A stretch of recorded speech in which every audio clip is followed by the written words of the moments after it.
All right, welcome to Bet the Edge. I'm Jake Croucher here with Drew Dinsick back in that undisclosed location where Bryan Cranston and Hank had that legendary moment in the final season of Breaking Bad. Today, we're going to talk about three NFL games, in particular Ravens-Titans, 49ers-Browns, and blockbuster Patriots-Raiders. But there'll be some ways to bet that game, I'm sure. Let's start, Drew, at Tottenham Hotspur Stadium. The Ravens and Titans playing out probably a game that won't be as exciting as the Ange Bowl that has taken over Tottenham Hotspur Stadium. Typically, the Ravens are 4-point favorites. The total is 41.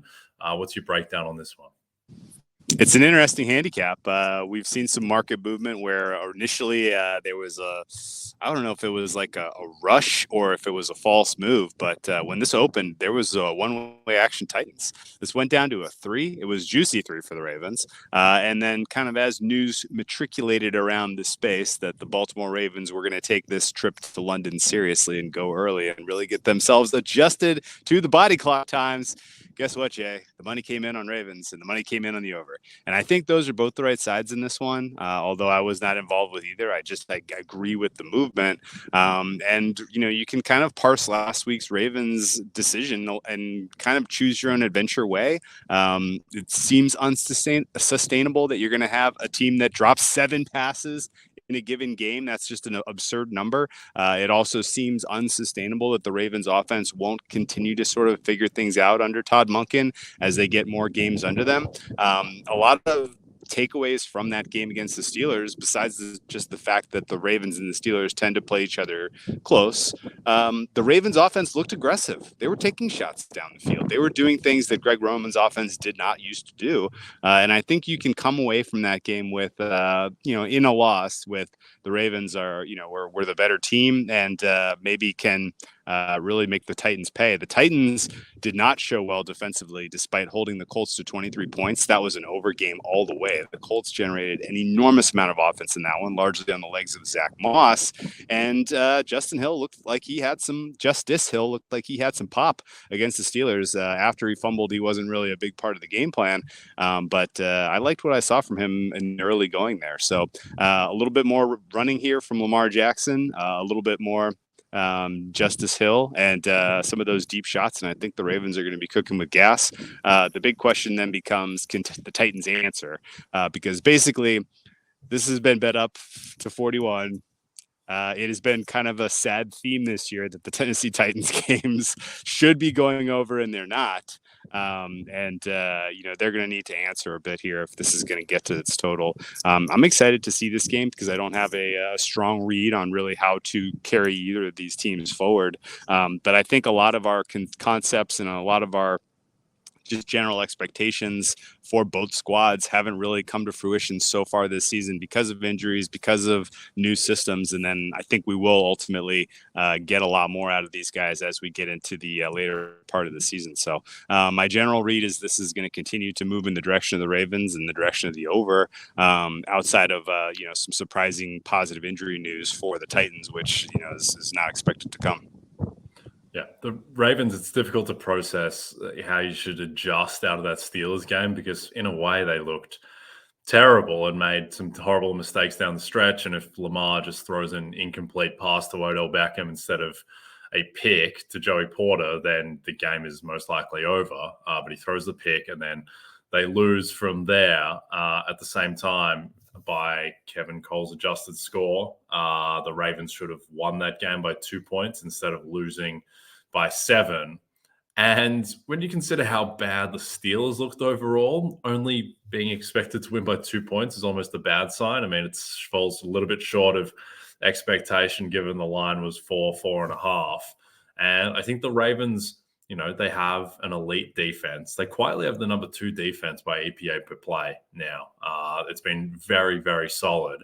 And the offense is 20th. And you would think that a Lamar Jackson offense would have a higher floor than 20th, but when your receivers drop 7 passes, that's how you end up there. And I think we've just kind of settled in the Ravens like a 2.5 to 3 point better than the average team on neutral, and the Titans are a slightly below average team, and that's how you end up with a 4 point spread. on a neutral field. I don't really know other ways to attack this from a futures perspective. I did bet on the Colts to win the AFC South today at plus 410. I think that should be closer to plus 250.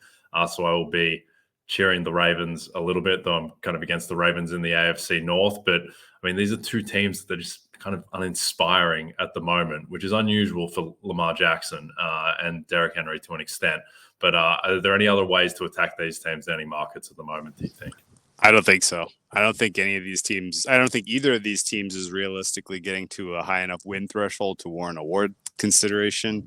And I agree with you. The Ravens are not the bet in the AFC North. There is another team that is going to win that one, I suspect, but I haven't entirely gotten there and pulled the trigger yet. So we'll save that for later in the week.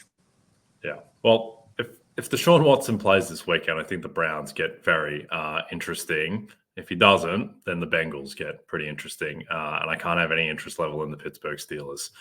Okay, before we get to 49ers-Browns, a reminder that Bills Mafia will be out in full force this Sunday night when Josh Allen and company take on Daniel Jones and the Giants in Buffalo. Coverage of the game starts at 7 p.m. Eastern, only on NBC and Peacock.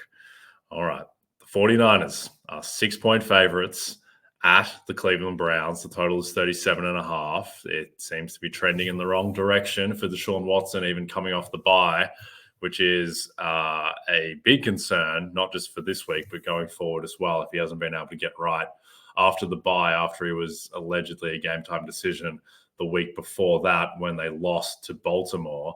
I mean, the look ahead on this was 2.5, 3, and now it's all the way up to 6. Which is concerning if you are a Cleveland Browns supporter. But what do you make of this one? A couple of very, very, very important storylines to follow. You named the first one, which is Deshaun Watson's health. I don't have a good read on what's going on there, but it doesn't feel like good vibes. The quotes and the comments from Stefanski sounded frustrated. Sounded like there's a disconnect between the team and the player's camp. And when you're paying a guy guaranteed $200 million and he has had, I don't know, one good game for you in his career to this point, I can completely understand frustration if he is either not working with the team to himself and the physical state he needs to be to play, or if he is making his own call that he's not good to go here and the team just disagrees. But whatever case is, it's a concern because without Deshaun Watson available for this game, the Browns are drawing dead. The Browns, if Deshaun Watson does not go, they are on record that it's not DTR anymore. It's going to be PJ Walker, Jay. PJ Walker, you remember him? He gave us like that glimmer of hope that the Panthers were going to win the NFC South last year. Yeah, he played a game or two that was good, and then he got benched for Baker Mayfield, Sam Darnold. I don't even remember who. Everybody had a turn on the Panthers last year. Yeah, but it's troubling to think that a guy that you signed off the street is a better option for you than the rookie you've been trying to develop since summer.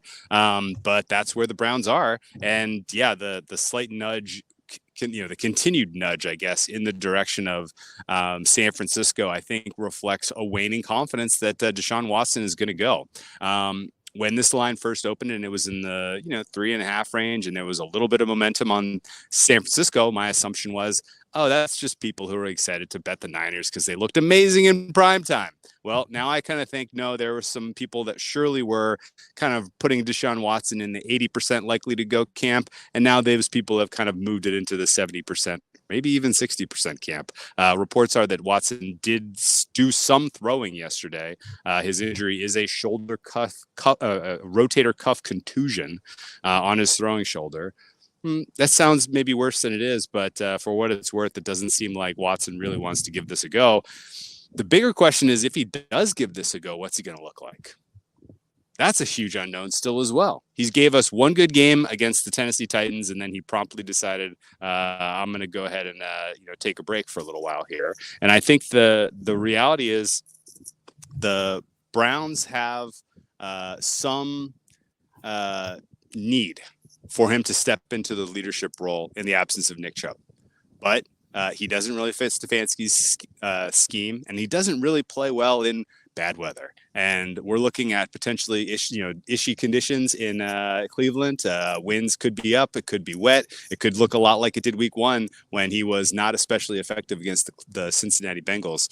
So I think there is a good reason to be concerned about Watson's performance if he even is available. Now, if I were putting together the optimal game plan for the 49ers, it would be a relatively run-heavy attack. I would like to keep their offense on the sidelines, and I would like to give our offense the opportunity to set the tone, particularly coming off of a bye. So this is kind of a long way of going. The real plus EV bet that was always there to be had in this game was the under, and expecting Brock Purdy to continue his masterful season when you're coming off of your game of the year, and now you're in bad weather, now you're in wind. We don't know what Brock Purdy's going to look like in wind, by the way, because almost every game that he's played has been relatively neutral or good, positive conditions. So I think there is a realistic expectation that this game is just flat out ugly, and that this is sort of a first to 20 wins. And at 37.5, yes, a lot of that is built into this total, but right now, if you were going to tell me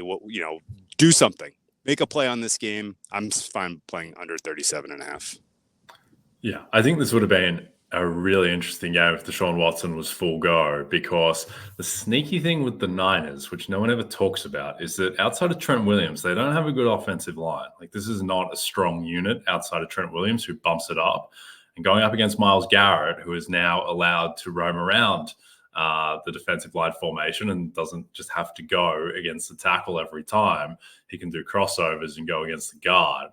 I still think it's going to be an interesting test for Purdy and that offense, which really has just never faltered since Purdy's come in. Thinking back to last year when he came in against the Bucs or Miami, he hasn't had a bad game, and he had played some bad defenses towards the end of last year. But the fact that he was able to basically play a Madden game against the Cowboys defense, which, yes, Trayvon Diggs isn't there anymore. It's still a very, very good defense. So I think we will see, and it'll be a proof point if this Niners offense is just so good that it's kind of just defense agnostic and it doesn't matter what defense you have out there, kind of like the level that, Mahomes has gotten to. And the Niners right now do have the second best offense by EPA after the Dolphins.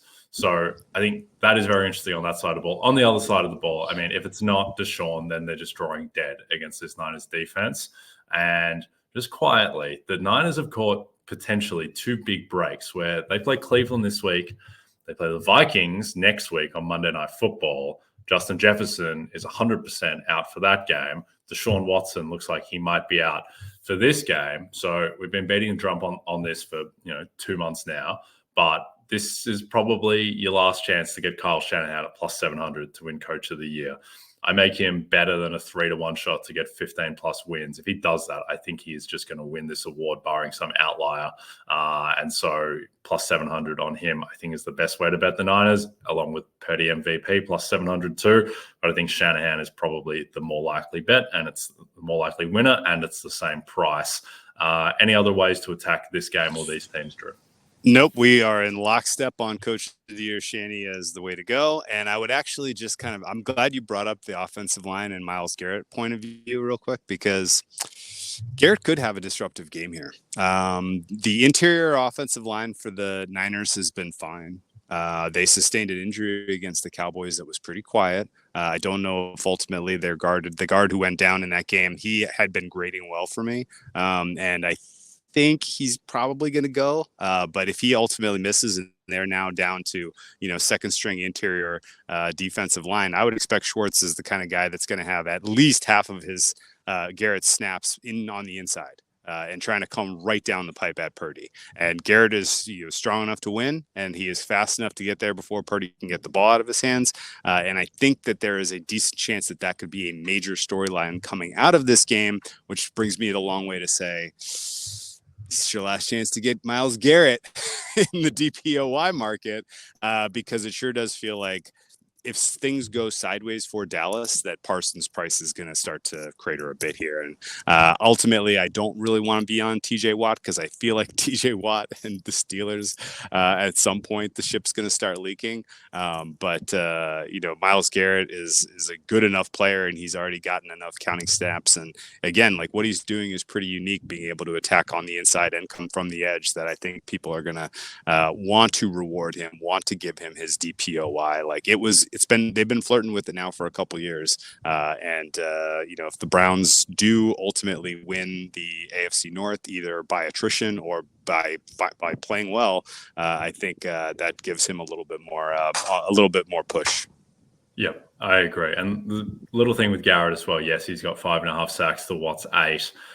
Garrett has a game in hand because he had the bye this week, and you project him for a sack per game. He's that type of player, so it's not a big gap. I think Cleveland have a better team than Pittsburgh, and they clearly have a much better defense than Pittsburgh. So Watt is a weird case because he statistically right now he clearly has the best case because he's out in front in sacks, forced fumbles recoveries. He's got the touchdown that he had in prime time to win the game against Cleveland. He's had all these moments, game-ending sack against Baltimore. His team just stinks. It's a terrible team, and it's the worst team of all these contenders, and that it's hard to know how much that is going to swallow him up. If the Steelers are like 8-9 and Watt gets 22 sacks and is far away in front of everyone, then it's probably fine. But this team could fall off a cliff, and he's going to be held to a higher standard because of that team and because he's already won the award and he's going up against a lot of guys who haven't. So I agree. Garrett, I think, is around plus 350 in the market for Defensive Player of the Year. I think that's a little bit too big. My fare is a bit shorter than that. But the man that I'm on in that market now, Drew, I've abandoned the top 3, and I'm an Aiden Hutchinson man now. I'm an Aiden Hutchinson man. Yes, the Wolverine. He leads the league in pressures, sack and a pick. Yeah. On the 4.5 sacks his past 3 games, pick. His PFF grade his past 10 games is basically right in line with Garrett and Watt and Parsons. He's quietly turned into a monster. After being a little bit underwhelming his first 10, 11 games, but he closed the season last year incredibly well. He's on a team that is kind of locked into good vibes and a better defense than anyone expected in Detroit. Easy schedule. They're minus 400 to win their division, going up against the Steelers and the Browns, who've got all these questions, and Dallas, who are up against it to win the division. So I don't know. Hutchinson might just be as good as these guys, and just people haven't realized yet. I mean, his PFF grade says he is, and he's leading the league in pressures, and he's going to have pretty good numbers. He has twice as many career interceptions as Sauce Gardner, which is bizarre. An actual statistic, he has 4. I believe Sauce has 2. I'm not sure if Sauce has got one this year. He had 2 last year. But he's got the highlight of the season, man. That pick from against last week against the Panthers, right? Yeah. That pick was unbelievable. No idea how you make that play. It was like a Bijan Robinson kind of one-handed operation.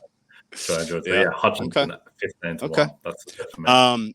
My breakdown of the to go back to one final point on the Niners Browns. We saw Brock Purdy operate really, really effectively out of the pocket against the Cowboys. And I'm guessing that Shanahan's going to have a pretty good read that if you can beat the Browns D-line, you can beat the Browns. Do you think that they have a couple of different looks where it is kind of more faster, ball out of his hands quickly, and boot him to get him away from Garrett? Is there anything about Purdy against this D-line that spooks you? I mean, I just don't think it's going to be a Purdy type of game. I don't think they're going to have these pristine Brandon Ayuk in-breaking routes like they had against Dallas. I think it's going to be a lot more gadgety and more Deebo Samuel and more Christian McCaffrey and potentially less Kittle and Ayuk. I just think this offense is too good and has too many counters to be completely overwhelmed the way that Cleveland have overwhelmed various other teams. One sneaky thing in Cleveland's defense, which I think their rep took a hit because they lost 28-3 to Baltimore. Baltimore had some ridiculous field position in that game because DTR just could not do anything. So the Cleveland defense actually wasn't that bad in that game. It just looks jarring that they gave up 28 points the same way it looks jarring that they gave up the top of my head, 26 to Pittsburgh. Even that was because Pittsburgh scored 2 defensive touchdowns as part of that. So this Cleveland defense, until proven otherwise, is still the best in the game. And as someone who is deeply invested in the San Francisco 49ers on almost every front, I just get the W and escape. If Brock is, 1 touchdown, 1 pick, 240 yards in a win, I'll take it. I'll take that and move on. Just want to get out of this game because this defense is terrifying. Well, you know what's one thing you got going for you? Cleveland's struggling to turn over the ball. I don't understand how they can be so good, but yet this team cannot get a turnover to save their lives. So the Purdy, the part of his EPA per play that's so amazing right now, which is buoyed by the fact that he's not turning over the ball, should potentially carry on. But I kind of get the same sense you do. This feels like 16-10, 13-10, get the win, get out of Dodge. Yep. Just get out of town 6-0, Kyle, and then welcome in KJ Osborne and Jordan Addison. Monday Night Football in Minnesota the following week. Get to 7-0. Yeah. It's a little bit tougher with the schedule for the Niners, and there's kind of Cincinnati and Jacksonville and Philly, which will be nervous watchers. All right, a reminder, the Bet the Edge isn't the only show every weekday during the NFL season. You can also check out the Fantasy Football Happy Hour with Matthew Berry, Connor Rogers, and myself. It airs live on Peacock at noon Eastern, re-airs at 4 p.m. and is available on our NFL and NBC Sports YouTube channel, as well as wherever you listen to your podcasts. Patriots-Raiders. Not a great game. Raiders, 3-point favorites. The total is 41.5. This is in the later afternoon window on Sunday. The Raiders on Monday Night Football against the Packers looked okay. They won the game. Max Crosby wreaked havoc. Jacoby Myers is sneakily one of the better wide receivers in the NFL. I'm not sure you feel a lot better about the Raiders' outlook after that game, but they did bank the win. They go 2-3. Their season is alive. What did you take out of that game for the Raiders? Josh McDaniels, fire him into the sun. The decision-making at the end of that game was appalling. This is professional sports. We're spending billions of dollars here. Like, how in the world is nobody have either the gravitas in that organization or the responsibility to get in his ear and just say, hey, this is a bad decision. Like, you should rethink this one. Why are you attempting a 52-yard field goal in that moment to make a one-score game, and at the deficit of giving your opponent a short field to score the game-winning touchdown? Like, it was one of the dumber coaching decisions we've seen in the calendar year 2023, maybe the worst. And I found it to be a kind of an exclamation point on what has been a very weird and poor tenure for him in Las Vegas. And this is coming off and he came away with the win. So congratulations. It's very, very tough for me to give the Raiders any type of credit or any type of hope that they're going to be able to continue to play winning football. But boy, oh boy, this is a good matchup for them.